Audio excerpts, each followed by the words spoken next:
Fighters of the rugby team unit of the 129th Brigade of the Ukrainian Armed Forces have stopped the advancing column of the Russian army near the settlement of Kyiv in Russia's Kursk region and destroyed the armored vehicles in the column.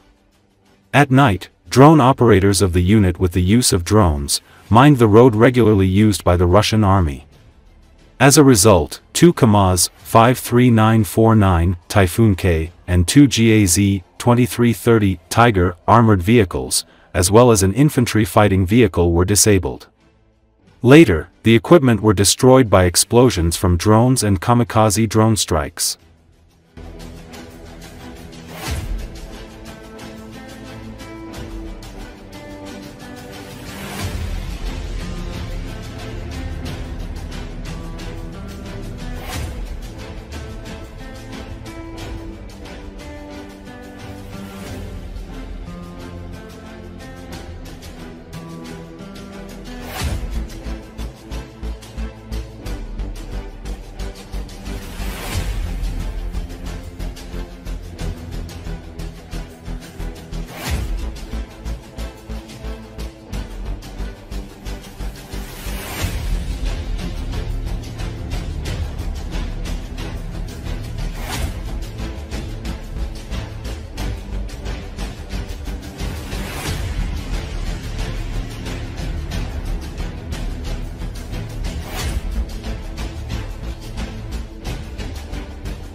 Intercepted calls released by Ukraine's military intelligence, HUR, suggest a Russian commander losing his temper and ordering his soldiers to shoot at their own comrades in a neighboring unit.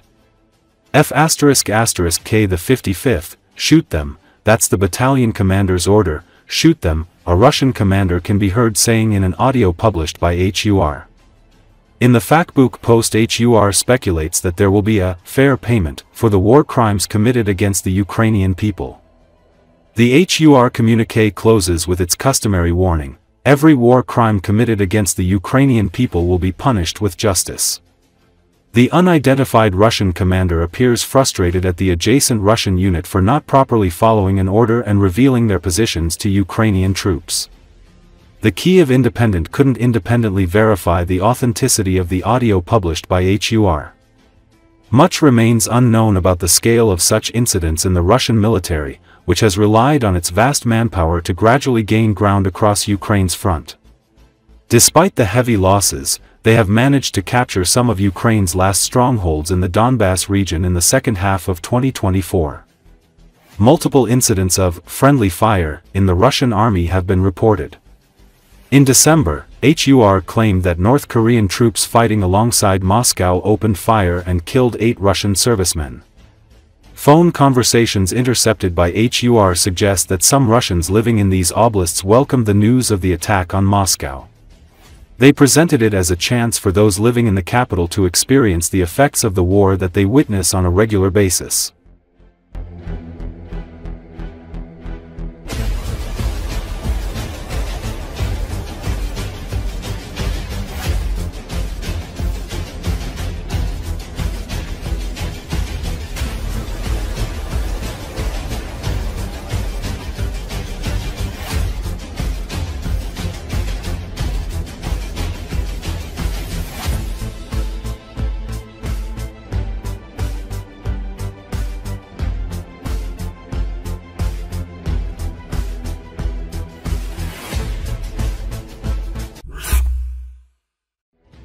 Russia is forced to blow up bridges and dams in the regions to stop the offensive of Ukrainian troops into the Belgorod and Bryansk regions.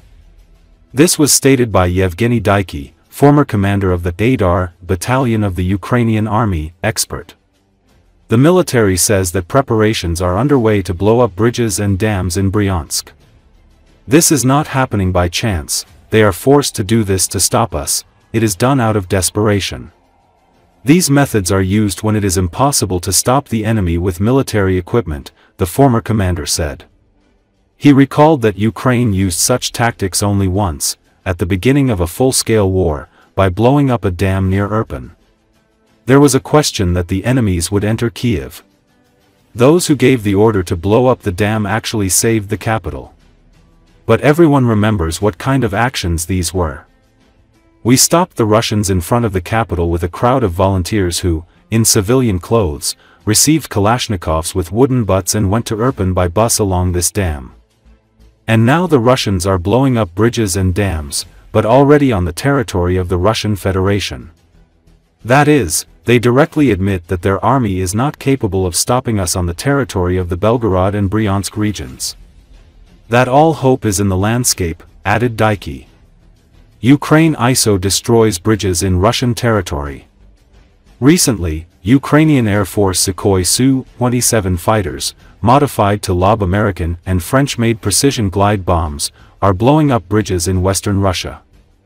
Dropping bridges over the Siversky Donets River and other waterways in Belgorod and Kursk could be the key to this effort.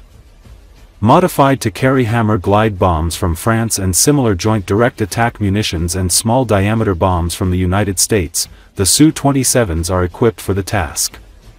But flying close enough to western Russia to target its bridges is dangerous even for the speedy, maneuverable Su-27s. Ukraine went to war in February 2022 with no more than 57 flyable Su-27s, and has lost at least 16 in action, including 6 that were damaged or destroyed last summer in a Russian missile attack while parked at Mirgorod Air Base, 100 miles from Ukraine's northern border with Russia.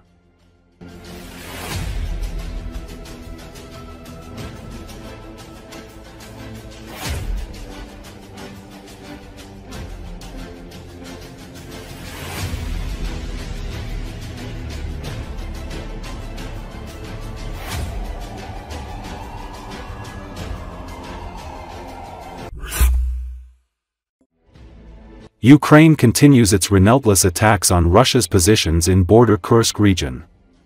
A video footage circulated in Telegram app shows Ukrainian troops strike a Russian military position in Kursk region with MiG-29 fighter jets. The Ukrainian Air Force used French-made AASM-250 Hammer air bombs in the attack. The video footage has captured the moment of the strike on a Russian military facility in the region. The strike was followed by powerful explosions. Being an all-weather, smart air-to-surface standoff bomb, AASM-250 Hammer is widely used in Ukrainian strikes on Russian positions. Ukrainian troops have stepped up attacks on Russia's territory with Western-supplied bombs. It should be noted that Kursk has been the focus of fightings, with Russia aiming to return lands captured during Ukraine's surprise incursion in August last year. In March, Ukraine resumed attacks on Kursk.